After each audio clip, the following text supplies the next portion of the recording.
Bonsoir à tous, j'espère que vous allez bien, que votre énergie est meilleure que la mienne ce soir, mais je vous fais quand même mon petit coucou journalier. Aujourd'hui, j'avais envie de vous parler de quelque chose que j'ai vu hier. Hier, j'ai vu je sais plus c'était, je crois que c'était sur TikTok. J'ai vu une altercation entre Marlène Schiappa. Alors j'ai noté sa fonction parce que c'est assez long. Donc Marlène Schiappa, c'est notre secrétaire d'État chargée de l'économie sociale et solidaire et de la vie associative. Voilà, donc entre Marlène Schiappa et une réalisatrice qui est aussi une danseuse, qui est aussi comédienne, qui est metteur en scène, qui est scénariste, qui s'appelle Andrea Bescon. Donc elles étaient dans une émission qui s'appelle C'est ce soir, donc qui a eu lieu le 8, le jour de la journée de la femme, la fameuse journée de la femme. Et donc il y a eu une altercation entre ces deux femmes. Et j'ai trouvé que c'était très très intéressant de voir que une personne comme Marlène Schiappa, qui a une allure, moi, qui me fait penser plutôt à une influenceuse, en fait. Cette femme, je la considère plus comme une influenceuse que comme une femme politique. Je pense qu'elle aurait plus sa place en tenant sa chaîne, en tenant une chaîne YouTube, en étant présente sur les différents réseaux et puis en vendant des produits, voilà, des marques de shampoing, d'après-shampoing, enfin bref, je pense qu'elle aurait plus sa place, elle aurait plus une allure d'une Kim Kardashian à la française que d'une femme politique, plus la carrure. Et du coup, cette comédienne, autrice, Andrea Bescon, qui a fait un film que j'ai pas vu, qui s'appelle Les Chatouilles, où elle explique, enfin dans ce film, elle raconte de manière avec humour. J'ai pas vu le film, mais voilà, avec une certaine mise à distance et avec de l'humour, qu'elle a été victime quand elle était gamine de pédocriminalité de la part d'un ami de la famille. Donc, face à Marlène Schiappa, elle a pas hésité en fait à lui rentrer dedans et à lui faire part du fait que depuis 2017, depuis qu'elle est dans ce gouvernement et qu'elle prône la défense des femmes, la lutte contre les féminicides, euh, la lutte contre la pédocriminalité, etc., et ben qu'en fait son bilan il est mauvais. Donc Andrea Bescon, elle lui balance, elle la met face à la réalité, qui est la réalité des chiffres. Et Marlène Schiappa réagit en se fâchant, en disant une grossièreté, et surtout en demandant à ce que le présentateur coupe ce passage. Donc elle est dans une espèce de toute puissance et de domination en fait des événements comme elle doit l'être constamment du fait de son titre, de sa posture, du rôle qu'elle a dans ce gouvernement et du rôle qu'elle a dans notre comédie, cette comédie humaine à laquelle on participe tous. Et voilà, donc elle a ce rôle-là et en fait elle a cru pouvoir ordonner et dire, eh bien, ce moment où je perds, où elle perd en fait comment dire, elle perd le contrôle des choses et elle peut pas avoir son narratif habituel sur ben je fais ce qu'il faut voilà, je suis sensible. Enfin, on est sur, comme souvent, sur de l'émotionnel. Et alors qu'en face, elle avait quelqu'un qui n'était pas sur de l'émotionnel, qui était sur du factuel et qui lui balançait du factuel avec une manière très très froide et très déterminée. Donc il y avait cette opposition entre ces deux femmes et je trouve ça intéressant parce qu'on a, et ben c'est bien aussi que de temps en temps, ce genre de personnes puissent avoir la réalité du monde qui leur fracasse, qui arrive et les fracasse en quelque sorte, et qu'on leur rappelle ben, qu'ils ne font pas leur job. Ces personnes ne font pas leur travail, le travail pour lequel elles sont rémunérées. Et du coup, euh, pourquoi ça m'a interpellée? Parce que ça peut aussi nous renvoyer à nous-mêmes et à notre, bah, au fait aussi de se demander parfois, ben, qu'est-ce qu'on fait, même si on n'a pas on n'occupe pas ce type de poste, on n'a pas ces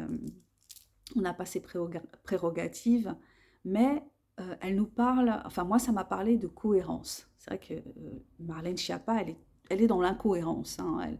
Le ministre de l'Intérieur avec lequel elle travaille a été accusé de viol. Euh, donc oui, présomption d'innocence, mais quand même, euh, elle est où la cohérence? Et puis, eh ben, son bilan, il porte à discussion. Et on ne peut pas tout le temps être dans de l'émotionnel et dire ah bon, bah, j'ai fait, regardez ce que je fais, regardez comme je suis attentive et sensible à ces choses-là.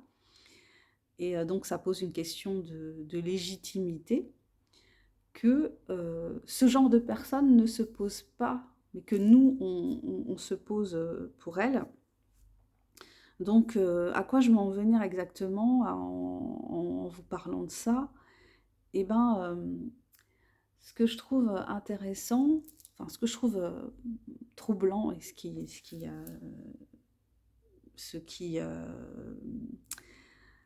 comment dire, ouais, avec les politiques en fait, avec tous ces politiques, tous ces gens-là qui connaissent rien à certains sujets, mais qui sont parachutés sur des postes, et puis on leur dit, enfin, on sent bien que bon, bah, il faut faire ça, ils font ça, et qui ne s'interrogent pas sur leur légitimité. En fait, j'ai l'impression qu'eux, ils ont pas ce syndrome de l'imposteur que moi je peux ressentir et que d'autres gens peuvent ressentir. On se pose des questions au niveau de notre légitimité, qui je suis pour faire ça, comment ça va être interprété, comment les gens vont percevoir si je fais ça.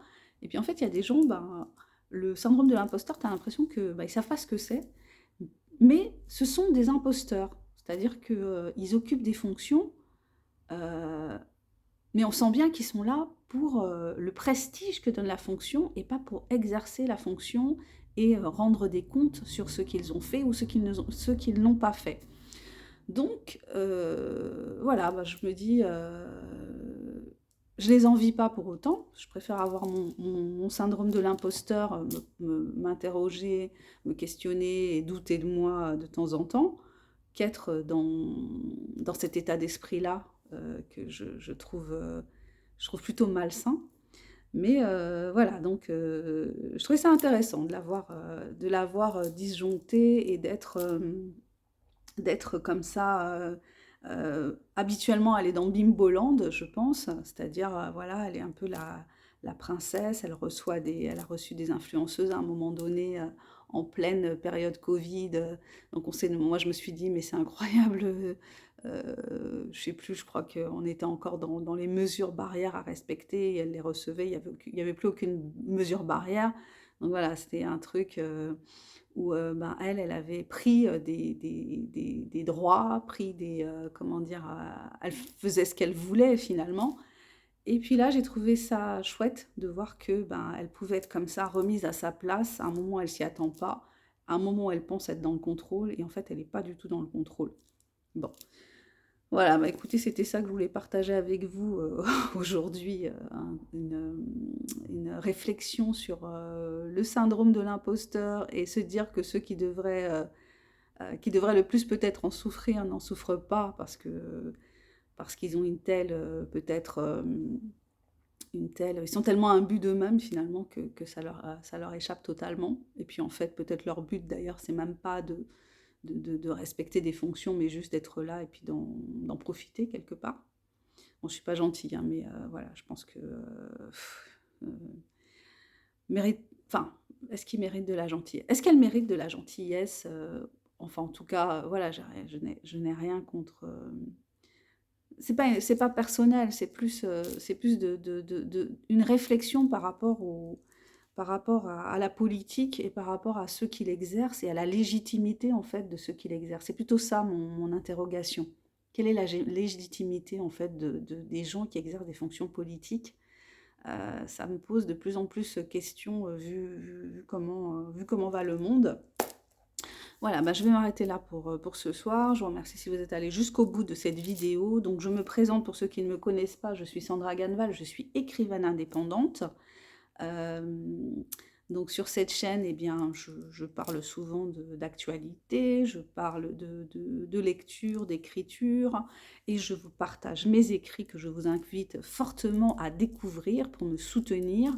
Donc, découvrez mes livres, donc, qui sont des romans de fiction la plupart du temps, des romans, des nouvelles.